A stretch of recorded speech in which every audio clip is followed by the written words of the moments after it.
ဒီကွန်မင်းကိုနိုင်တို့ဒီရှိလက်ရှိမျိုးဆက်ကျောင်းသားတွေဒီဟာခမျိုးလာပြီးတော့လေးလာတဲ့အခါမှာဘယ်လိုများအနေထားမျိုးတွေများတွေ့ရလဲမသိဘူးဗျအဓိကတော့ဒီကျွန်တော်တို့မြို့ဟောင်းတဲ့ပဲစိတ်ပူတာပါဒီဟာခမျိုးနဲ့ပတ်သက်ရင်ပေါ့လေတခြားနေရာတွေလည်းကျွန်တော်တို့အထူးသဖြင့်တော့ဖလန်းတွေဘာလို့ဖြတ်တန်းခဲ့တာပေါ့လမ်းမှာတော့တော်တော်ဆိုးရတဲ့အခြေအနေတွေ့တယ်အထူးသဖြင့်မိုင်90ရစပြီးတော့အန်ဒီရဲ့တော်တော်ကြီးတယ်ပေါ့ထက်ကယ်လို့မိုးထရွာရင်ကျွန်တော်စိုးရင်အဲ့လမ်းဖြတ်တဲ့ဟာတွေကတောင်ထပ်ပြိုမယ်ဆိုရင်လူအသက်အန်ဒီရဲ့ရှိတယ်ကျွန်တော်လာခဲ့တာဆိုလို့ရှိရင်မနေ့9နာရီခွဲထွက်တာဒီည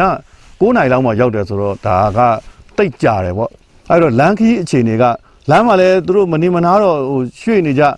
ပြင်နေကြတာတော့တွေ့ပါတယ်ဒါပေမဲ့တကယ်ခင်မီရန်ရားတွေနဲ့တော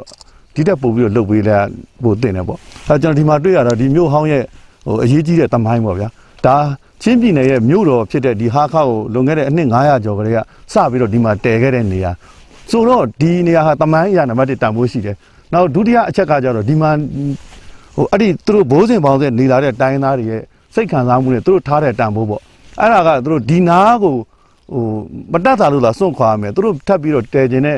မြို့သစ်ကဒီဟာခါကိုမြင်နေရတဲ့နေရာမျိုးပဲဖြစ်ချင်ကြတယ်ဒီနေရာလည်းတကယ်ကိုနောက်ဆုံးအသက်နဲ့ကြာမှစွန့်ခဲ့ရတာဒါတော်တော်ကြေကွဲစရာကောင်းတဲ့မြင်ကွင်းတွေပါဒါပေမဲ့ကျွန်တော်တို့ကန်ကောင်းလိုက်တာကတော့အသက်တွေကယ်လိုက်နိုင်ကြတယ်ပေါ့နော်အချိန်မီပြေးနိုင်နေကြတယ်အဲ့တော့ဒီမှာရှိတဲ့ဒေသဆိုင်ရာအာဏာပိုင်တွေနဲ့ကတကယ်တော့ပြည်လေတဲ့အထိညှိတဲ့တယ်လို့ကျွန်တော်အောက်မေ့တယ်။ဘာကြောင့်လဲဆိုတော့ဒီချင်းပြည်နယ်မှာဆက်ပြီးတော့တယောက်နဲ့တယောက်ဆက်ဆံကြရမယ်အဖွဲ့အစည်းတွေဒီလူပုဂ္ဂိုလ်တွေရဲ့မျက်နှာတွေဟာအနာဂတ်အတွက်ဆိုရင်ညှိပြီးတော့အဖြေထွက်တာမျိုးကိုကျွန်တော်တို့လိုချင်တယ်။ပြန်လဲတိဆောက်ရေးအတွက်ကျွန်တော်တို့စဉ်းစားတဲ့အခါမျိုးမှာနံပါတ်1ကျွန်တော်တို့ပွင့်လင်းပြောကြရင်ဒီမှာမြေနေရာပြန်ပြီးတော့အစားထိုးတောင်းတဲ့အခါမှာအခက်အခဲဖြစ်နေတာတွေ့ရတယ်။အခုထိသဘောတူညီမှုမရသေးဘူးပေါ့နော်။အဲ့တော့ဒီမှာရှိနေတဲ့ရဲတွေအတွက်ရဲတပ်တွေနဲ့ခြံထားတဲ့နေရာကနေပြီးတော့ဒီကမြို့ကန်တွေကနေပြီးတော့တောင်းဆိုနေကြပြီအဲ့တော့ပြည်နယ်အစိုးရအနေနဲ့လည်းဒါကိုတော့အလေးနဲ့ထားပြီးတော့စဉ်းစားသင့်တယ်ဒီကိစ္စဟာအစင်လာအားဖြင့်ကျွန်တော်တို့ဖြစ်စေချင်တာက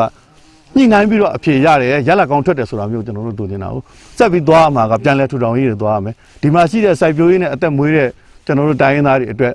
မျိုးစေ့သီးနှံတွေကအစသူတို့တဲ့စိုက်ခင်းတွေရှာဖွေပေးတာအစလည်းလိုတယ်မွေးမြူရေးအတွက်လည်းလိုပါတယ်အဓိကတော့ကျွန်တော်ပြန်လဲတိဆောက်ရေးမှာအိမ်ဆောက်ကရိယာပစ္စည်းတွေကျွန်တော်တို့လိုအပ်တယ်လို့ပြောတာရှိပါတယ်ကျွန်တော်တို့ပြန်ရောက်သွားတဲ့ခါကျရင်အားလုံးအသိပေးမှာပါဆိုတော့ကအစိုးရကဒီကိစ္စတွေအကုန်လုံးကိုအစအဆုံးကင်တွယ်နိုင်တယ်ကုညီနိုင်တယ်ဆိုရင်ကျွန်တော်တို့လာစရာဒီလောက်ထိတောင်မှပူပင်တော့ကရောက်စရာမရှိဘူးအခုဖြစ်နေတာကျွန်တော်ကပြည်သူအချင်းချင်းအသက်ဆက်ပြီးတော့ကယ်ရတယ်ဒါပြည်တော်စုတဝမ်းမှာဖြစ်နေတာရခိုင်မှာဖြစ်တယ် AR မှာဖြစ်တယ်မကွေးတိုင်းမှာဖြစ်တယ်ကျွန်တော်တို့ပဲခူးတိုင်းမှာဖြစ်တယ်ပေါ့အဲ့လိုဖြစ်နေတယ်အဲ့တော့တကယ်တော့ပြည်သူချင်းချင်းပေးနိုင်တယ်ဆိုတာချွေးနှဲစာဆိုတာကဘယ်လောက်ပေးနိုင်မှာလဲဗျာဒါအမှန်တိုင်းကျွန်တော်တို့ပြောကြတာပါအသက်ကိုကယ်ယုံစက်ယုံပဲရမယ်တစ်နှစ်စာယာတီတစ်နှစ်လုံးမှာပြန်လဲထုံရက်စိုက်ပြရမယ်အတွက်ကျွန်တော်တို့မျိုးတွေလိုတာကအစမွေးမျိုးမှာလိုတာကအစအဲ့ဒါတွေအကုန်လုံးတက်ကတော့အစိုးရဟာဘယ်လိုပဲဖြစ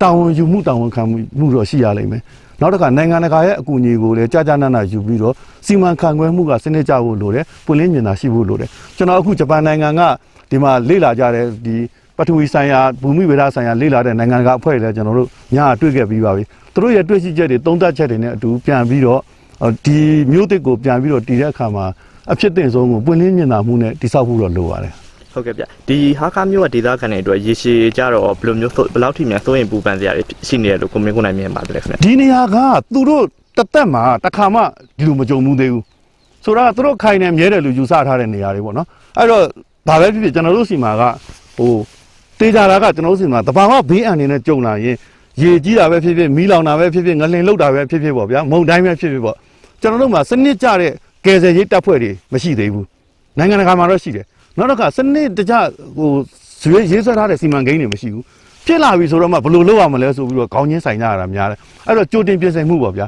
အဲ့ဒါကတော့နိုင်ငံတကာမှာထားတဲ့အတိုင်းကျွန်တော်တို့လုပ်ရမယ်ဘယ်အစိုးရတက်ပါကျွန်တော်ပြောတာတာမန်ပြည်သူတွေအတွက်ကတော့ဗျာကိုရေကြီးရမျက်နှာရရဲ့ကိုခင်တွယ်ရရဲ့ကိုတွက်ဆပြီးတော့နေထိုင်လုပ်ကင်စားတော့ကြတာပါပဲဟုတ်ကဲ့ဒီကလေးတွေအတွက်ကရောဘယ်လောက်ထိများစိုးရင်ပြရှိတယ်ခင်ဗျကျွန်တော်ကဒီမှာတော့သူတို့စာသင်ကျောင်းတွေရဖို့ပေါ့နော်ပညာရေးအဆက်မပြတ်သွားဖို့ပါအဓိကပါပဲဒီမှာတော့ကျွန်တော်တွေ့ရတာယောဂဗျာထုပြောမှုလက္ခဏာမျိုးတော့မရှိပါဘူးတခြားပြည်နယ်နဲ့အတိုင်းတွေမှာတော့အဲ့ဒါတော်တော်ပူရတယ်ဝမ်းရောဂါဖြစ်လာတာတို့ကျွန်တော်သွေးလွန်တုပ်ကွေးဖြစ်လာတာတော့ရှိတယ်ဒီမှာတော့အဲ့ဒီအန္တရာယ်တွေနည်းတယ်လို့ပြောတယ်ဒီမှာတော့သာသနိကအဆောက်အုံတွေဘုန်းကြီးကျောင်းတွေလည်းပြတ်တယ်လို့ဒီဘက်ကခရစ်ယာန်ကျောင်းတွေလည်းထိခိုက်တာပါပဲအားလုံးကအတူတူခံစားကြရတာပါပဲ အဲ့တော့ဘာဖြစ်ပေါ့ဘာသာလူမျိုးကဒီချိန်မှာကျွန်တော်တို့မခွဲခြားကြဘူးပြည်မလူတွေကလည်းအကောင်းဆုံးဖြစ်တဲ့လက်ဆောင်တွေရောမြေတားစေနာတွေရောဒီမှာလာပြီးတော့ပေးကြပါတယ်ကျွန်တော်ဒီကချင်းတိုင်းသားတွေလည်းပြောပြပါတယ်မြေပြန့်မှာဖြစ်နေတဲ့ဟို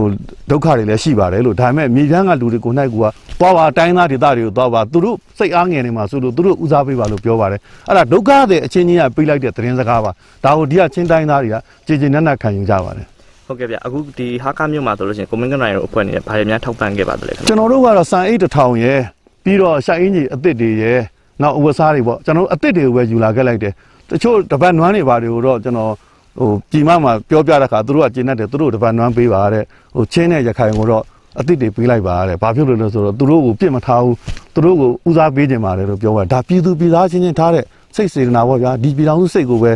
ဒီလိုတယောက်နဲ့တယောက်အနည်းနာခံနဲ့ရိုင်းပင်းတဲ့စိတ်မျိုးပဲနောက်တက်မဲ့အစိုးရကိုအခုအစိုးရရောကဘာတည်သေးပေါ့ဗျာအာနာ3ရက်ကလူတွေလည်းဒီလိုပဲဖြစ်စေခြင်းတယ်တော့ဒုက္ခတွေဆိုတာကတော့ကျွန်တော်တို့လူသမိုင်းရှိသေးကြုံညရမှာပဲဒါပေမဲ့ကျွန်တော်တို့အချင်းချင်းကကိုချင်းစာနာမှုရဲ့အဲ့ဒီမဟုတ်တဲ့အခွင့်အရေးတွေမယူမိဖို့ရဲ့နော်နောက်တစ်ခါကျတော့အလွဲသုံးစားမှုတွေကင်းစင်မှု